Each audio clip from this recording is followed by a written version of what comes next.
Hoje vou apontar para vocês do que se trata, o que é e o que está envolvido nisso que trago aí como título desse vídeo: a última profecia das testemunhas de Jeová.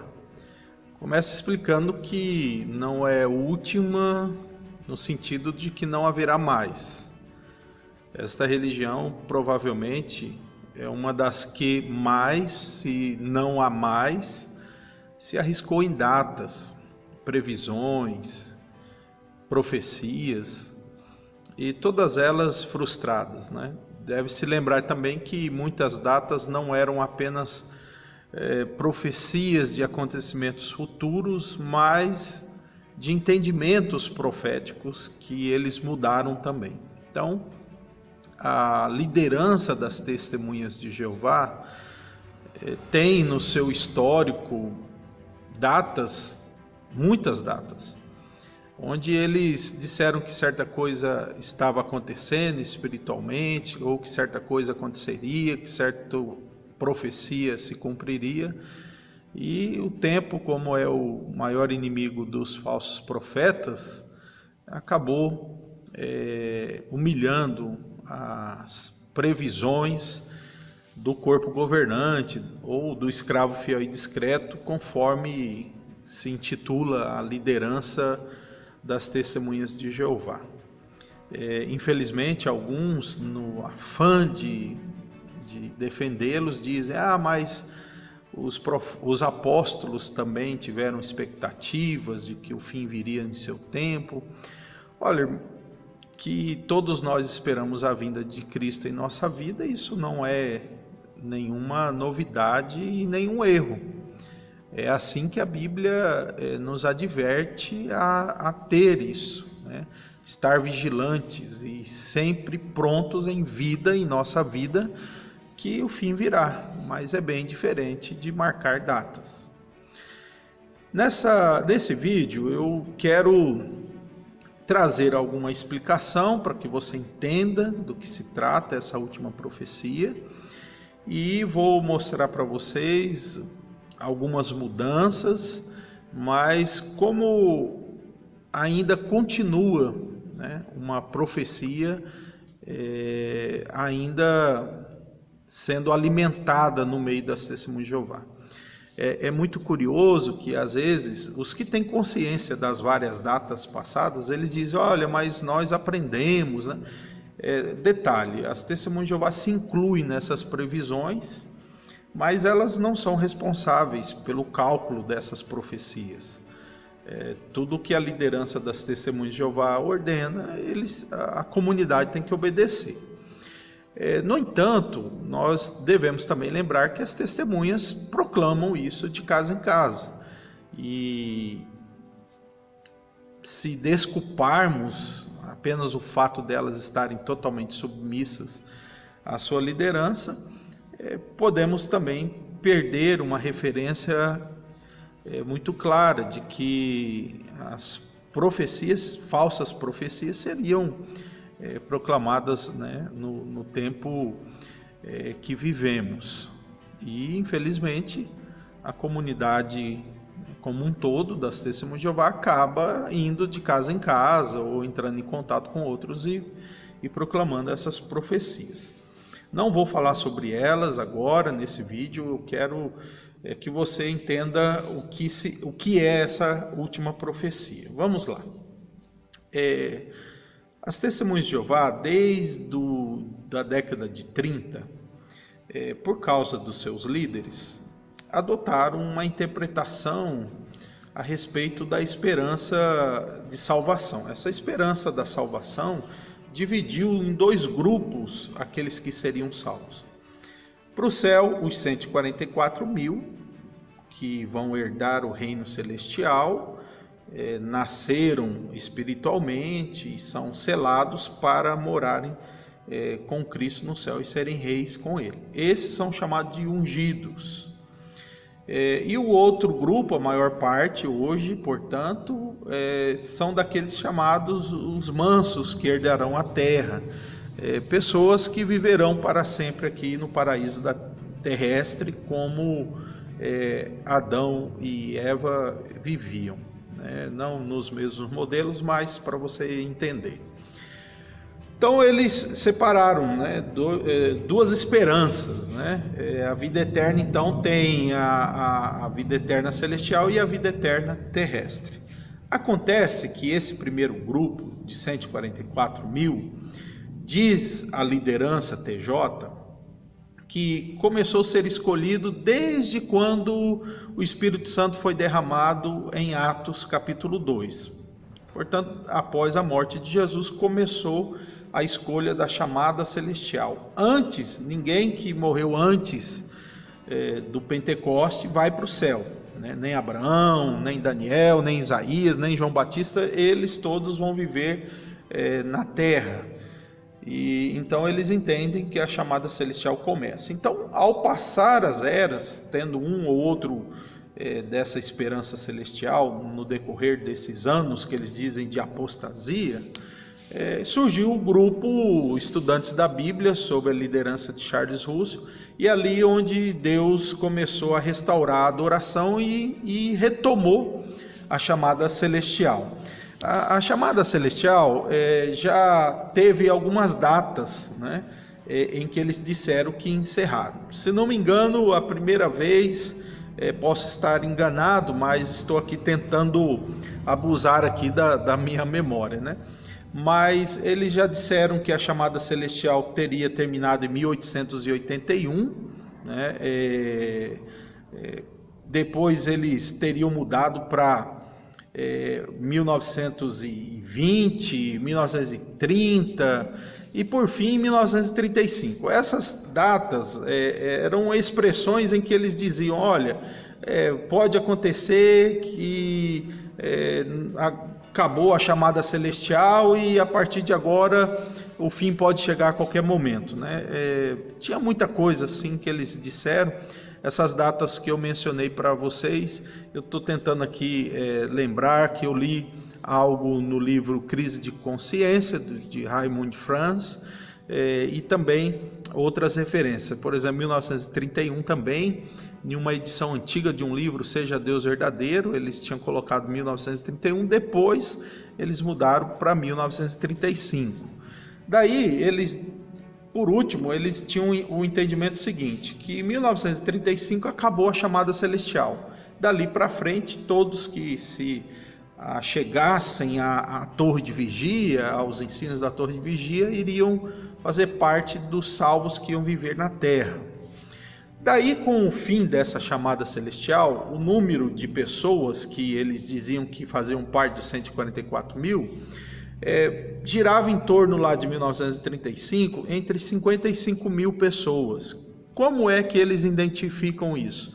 As pessoas que participam da ceia, né, do pão e do vinho, da ceia, que eles chamam de refeição noturna do Senhor, eles então dizem que é um sinal de que faz parte de 144 mil. Portanto, as testemunhas de Jeová, a maioria esmagadora não participa do pão e do vinho, né? Não vou entrar em detalhes desse absurdo doutrinário, mas só para que você entenda. Então, desde 35, esse restante dos 144 mil só haveria de decrescer, né? Já que atingiu um pico, provavelmente completando os 144 mil, e agora chegando a nova multidão, aí, a grande multidão com a nova esperança de morar na terra. Os anos se passaram, esse grupo vai reduzindo. Daí,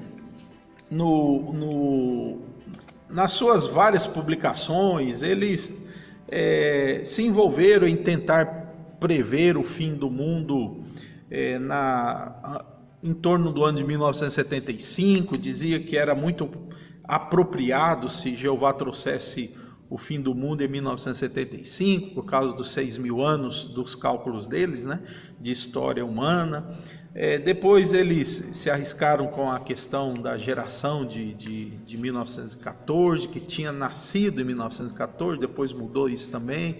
Chegaram a dizer em 2 momentos, em uma sentinela e também no livro As Nações Terão de Saber que Eu Sou Jeová, que o fim viria dentro do século XX, né? Isso tudo estava bem próximo dessa interpretação sobre a geração de 1914, o que mudou várias vezes e acabou aí não tendo nenhum sucesso, né? Mas o que aconteceu? Esses ungidos passaram a ser então como que se fosse um relógio profético para as testemunhas de Jeová. Dizia eles que esses ungidos seriam os usados por Jeová para alimentar a organização, as testemunhas de Jeová, até o fim. Portanto, a necessidade desses restantes, desses 144.000, estar orientando as testemunhas de Jeová de esperança terrestre, né, até vir o Armagedon. Daí, na sentinela de 15 de janeiro de 2000, eu vou mostrar para vocês aqui a capa, tá? Essa capa aqui, pode-se saber o futuro, né? Então é bem sugestivo o título, né? Essa sentinela aí de 15 de janeiro do ano 2000, 15 de janeiro de 2000. Na página 13 e no parágrafo 18. No estudo dessa revista, naquela ocasião, eles estavam estudando os sinais que apontavam que a vinda do Armagedon estava próxima. Daí, eles emitem o que eu estou chamando aqui nesse vídeo de última profecia, né? No parágrafo 18, né, eu vou colocar aqui, você pode dar um pause e ler aí por você mesmo, tá? Na página 13, parágrafo 18. Parágrafo 18. Eles disseram assim, ó, preste bem atenção. Sexta razão de que apontava que o Armagedon estava próximo. O número dos genuínos discípulos ungidos de Cristo está ficando bem pequeno, embora alguns deles evidentemente ainda estarão na terra quando começar a grande tribulação. A maioria dos membros do restante ungidos são bem idosos, e o número dos que são genuinamente ungidos tem diminuído com o passar dos anos. Apesar disso, ao referir-se à grande tribulação, Jesus disse: se não se abreviasse aqueles dias, nenhuma carne seria salva, mas por causa dos escolhidos, aqueles dias serão abreviados. Assim, fica evidente que alguns desses escolhidos de Cristo ainda estarão na terra quando começar a grande tribulação. Fecha aspas. Você observou?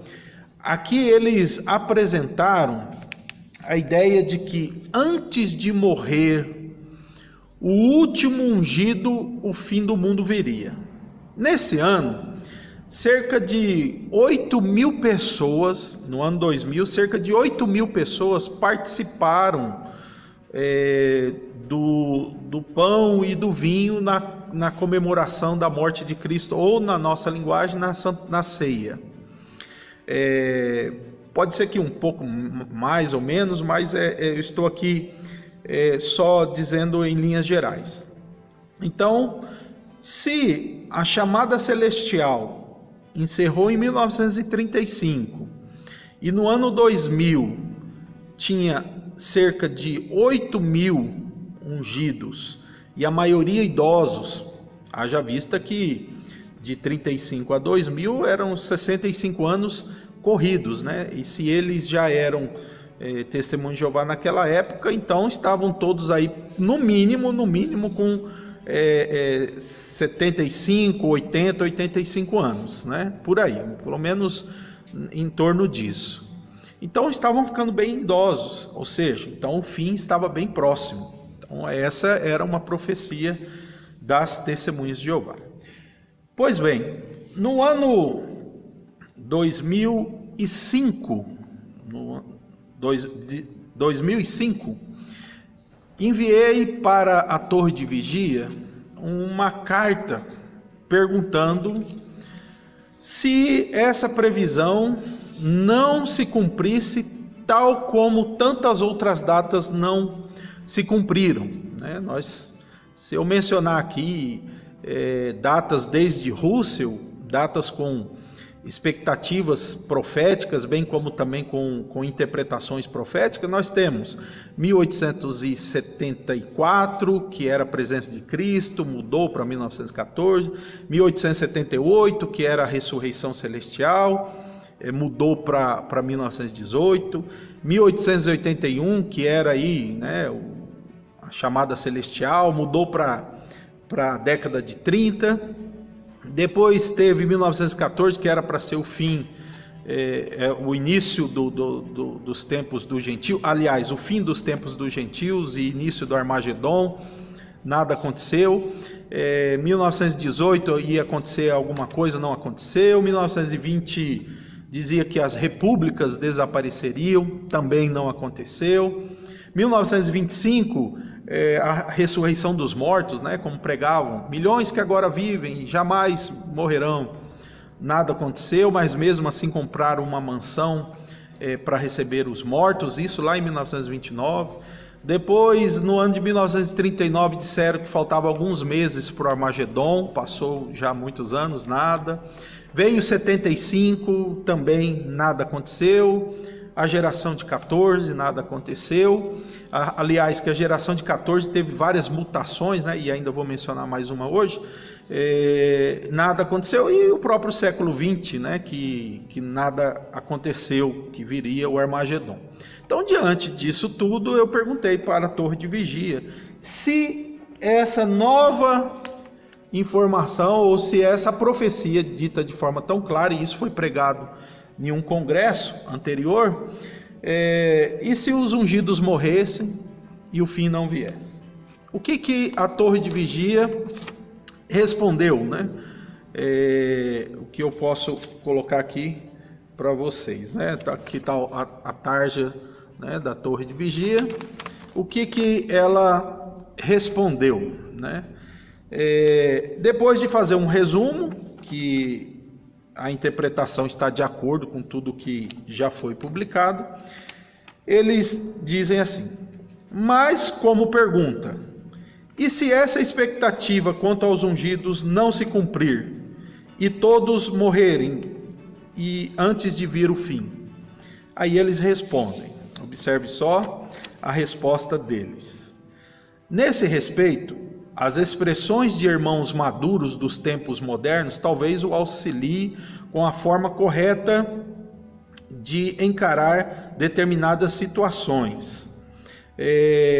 Aí ele cita que Russell comentou: irmãos de entre nós que temos atitude correta para com Deus, não estamos decepcionados com nenhuma de suas provisões. Não era do nosso desejo que a nossa vontade fosse feita. Portanto, quando descobrimos que estávamos esperando em outubro de 1914 estava errado, ficamos contentes que o Senhor não mudou o seu plano para nos agradar, né? Então, mostrando que quando 1914 não aconteceu o que aconteceu, o que eles tinham pregado muitos anos, então eles falaram, o Russell falou: estamos contentes porque Deus fez a vontade dele. Daí, entre essas justificativas e explicações, essa carta termina da seguinte maneira, dizendo aqui, tal visão dos assuntos nos auxilia a ver que não há motivo ou razão real para nos preocuparmos quanto a se certa compreensão atual dos assuntos está correta ou não, se será corrigida mais à frente ou não, Afinal, Jeová de maneira alguma mudou ou mudará o seu propósito.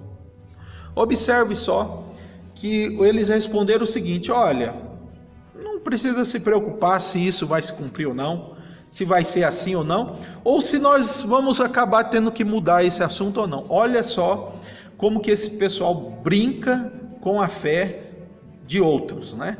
Eles falam para acreditar que aquela é a verdade de Jeová, mas é o seguinte: se não acontecer aquilo, paciência, Deus vai continuar a vontade dele, nós vamos aceitar e mudar. Bom, essa carta está no site Índice TJ. Se você procurar lá artigos enviados de leitores e procurar lá Luciano Sena, você vai ver essa carta e esse assunto. Ok, eles escreveram isso no ano, como eu disse, no ano 2005. Passado 2 anos, no ano 2007, algo mágico aconteceu. A Torre de Vigia suspendeu a data de 1935, ou seja, a data de 1935, segundo eles, não era mais a data final, a data fim da chamada celestial. Abriu a porteira. Curioso que depois que eles abriram essa data e suspenderam a chamada celestial como fim da chamada celestial em 1935, de 2007 em diante, o número dos ungidos subiu muito. Se havia cerca de 8, 9 mil naquele tempo, muito interessante que após já chegou a 14 mil, alguma coisa assim, já está bem mais alto e próximo do dobro que estava. O número de ungidos ou daqueles que participam dos emblemas da ceia ou da refeição noturna já é o dobro de 2000 por causa da mudança dessa data. Então perceba você, testemunho de Jeová ou que não é, que a Torre de Vigia deu um jeito para que a sua última profecia ganhasse um tempo. Então eles suspenderam o ano de 1935. Porém, eles ainda deram mais um fôlego para a sua interpretação, no entanto, ainda comprometendo o seu povo para que o seu povo creia nisso. Se não me engano, em 2014, novamente a Sentinela chama de volta o assunto geração, como que se esse assunto já não bastasse na história deles, pelas mudanças e decepções que tiveram. A última mudança havia sido em 1995, quando pararam de dizer que a geração era daqueles que nasceram, mas eram uma geração de características. Isso eles fizeram espertamente porque estavam ficando idosos e iriam morrer e o fim não ia chegar. A mesma coisa eles fizeram com os ungidos, uma vez que no ano 2000 eles disseram que os ungidos veriam o fim do mundo. Quando perceberam que isso estava colocando em risco, o que eu perguntei 2 anos antes, do nada suspenderam a data de 1935 porque disse que estavam surgindo novos ungidos. E agora, como eu estava dizendo, em 2014, se não me falha a memória, eles agora novamente estão falando que os ungidos constituem a geração de 1914, a geração que veria o fim do mundo, mas não a primeira geração, mas a segunda geração que conheceu a primeira geração de 1914, a primeira geração de ungidos. E aí é até dito por críticos a geração sobreposta, né? Então até certa época essa geração conheceu um outro grupo, aí esse grupo que conheceu essa geração, essa primeira geração, é daquela que Jesus disse que essa geração não passará antes que venha o Armagedon. Esta é a geração dos ungidos. Agora o que eles então podem tranquilamente dizer? Que não tem mais 1935 como fim da chamada celestial, o número dos ungidos aumentou, e essa geração que verá o fim do mundo não é a geração daqueles que viram o início de 1914, os seus sinais lá, mas são aqueles que conheceram a geração que viu.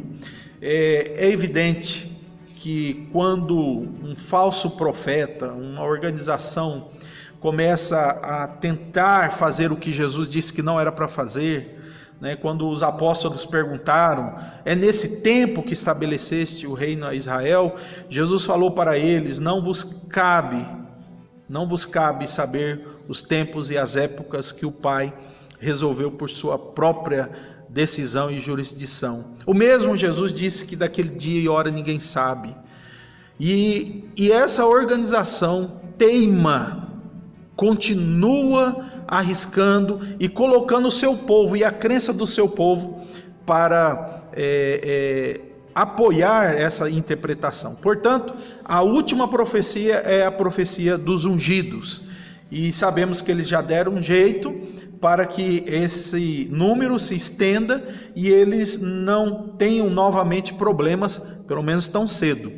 Mas essa geração vai morrer e eles terão que mudar novamente. Eu quero concluir esse vídeo lendo a parte daqui desse livro, O Paraíso Restabelecido para a Humanidade pela Teocracia, né? Na página 354, nós temos aqui a resposta do porquê tudo que o escravo da torre de vigia ou o corpo governante, tudo que eles disseram no decorrer desses anos todos nunca se cumpriu. Sabe por que nunca se cumpriu? Eles mesmos dão a resposta aqui nesse livro. Preste atenção, abre aspas. Página 354.